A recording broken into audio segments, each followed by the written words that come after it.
Anne des Prairies, moi je suis scénographe sur les expositions de Quai des Bulles, j'y travaille depuis 9 ans. Donc j'avais vraiment eu envie de faire une exposition sur l'écologie cette année. Alors Laetitia Rouxel, je suis autrice de bande dessinée et donc j'ai aussi participé à mettre en place l'exposition et à la préparer en amont avec Anne des Prairies, et je suis donc autrice d'un des ouvrages qui est dans l'exposition qui s'appelle Demain dans la Terre. Bonjour, Xavier Lemaire, je suis le technicien de l'exposition. C'est moi qui m'occupe avant tout de la partie montage de la géode, du vélo générateur, et puis aussi c'est moi qui ai fait le montage, le mapping sur une œuvre. On a fonctionné plutôt au coup de cœur, on ne s'est pas dit on va monter une thématique particulière. Après, on a quand même des thématiques qui se dégagent, bien sûr.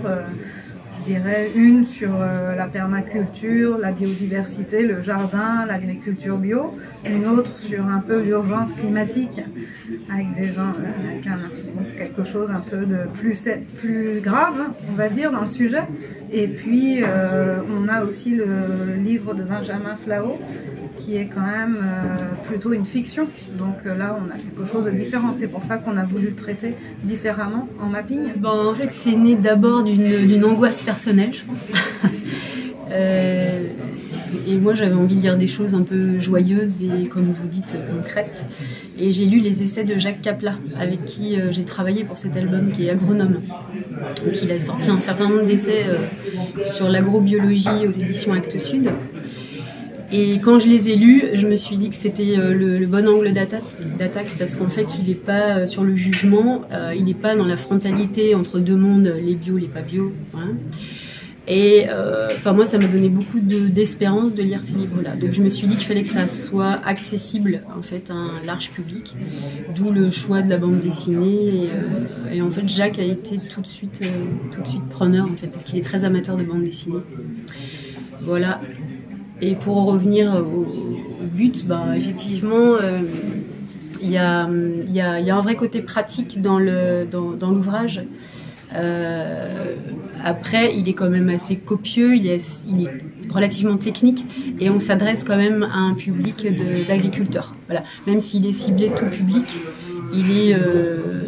il est aussi ciblé pour les agriculteurs qui voudraient opérer une transition vers l'agriculture biologique. On a vraiment voulu rester neutre, on connaissait toutes ces histoires autour de ces BD, mais on s'est dit qu'elles avaient leur place dans l'expo. Vraiment, pour moi, les algues vertes, par exemple, c'était impossible de ne pas la voir. Pour moi, c'est une BD, ça a été un choc.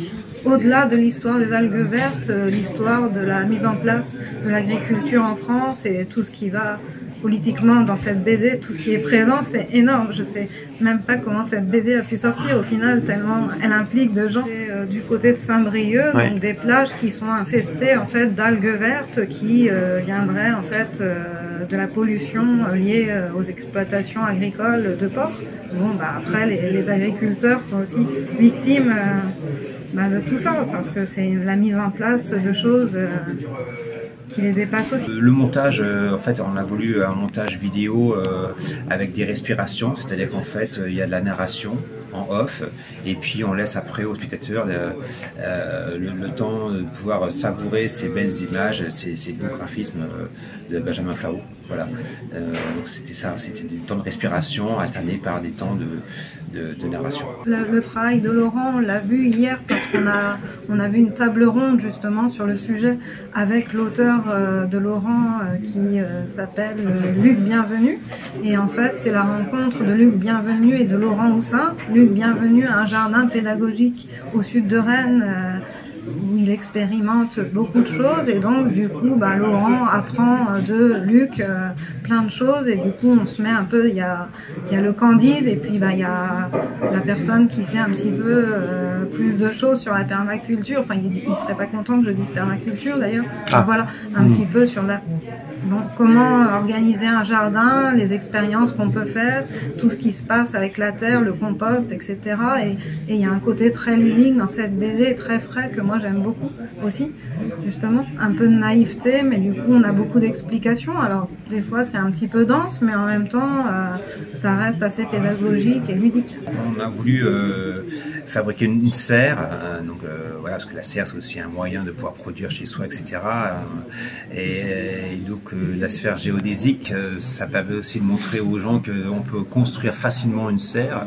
La structure là qui est mise en place, il faut simplement 1 heure pour quelqu'un qui sait manier un tournevis pour la mettre en place. Donc voilà, donc c'est quelque chose de très très facile à mettre en œuvre. Et puis on a mis aussi un vélo générateur.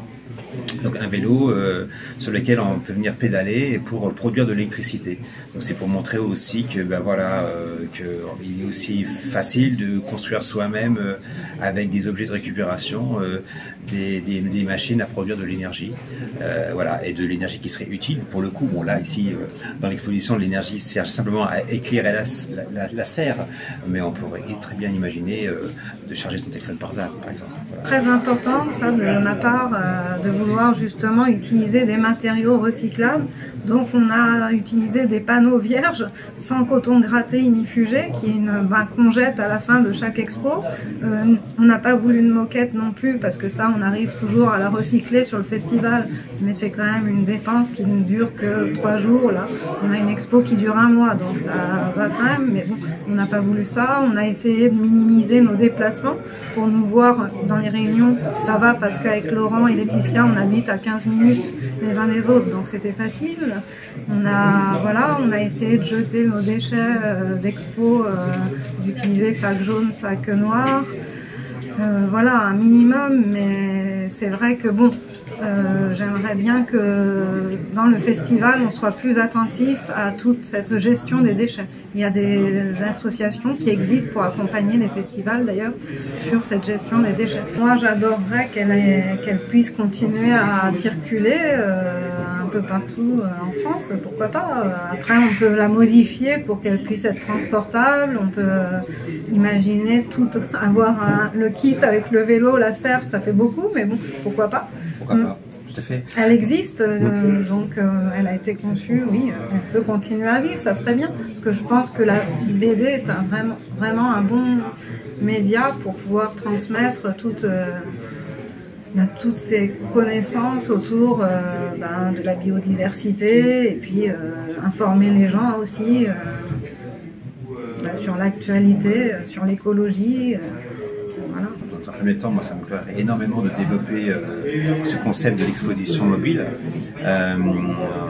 pour la faire parcourir surtout les coins de France où on voudrait bien parler d'écologie, mais aussi accentuer le côté ludique. C'est-à-dire en fait, on a prévu un petit jeu de cartes qui permet de transcrire chaque geste au quotidien qui dépense de l'énergie en heures ou en minutes de pédalage, mais on pourrait très bien développer beaucoup plus de thématiques sur le côté ludique, et ça c'est un truc qui nous plairait bien aussi, effectivement, pour faire passer les messages. Voilà. Que l'exposition soit vraiment interactive, que le public se sente investi et participe aussi à sa manière. Une salle d'exposition qui s'appelle le 4e lieu, et donc c'est ouvert sur les heures d'ouverture du lieu de la Grande Passerelle, et donc c'est jusqu'au 6 novembre.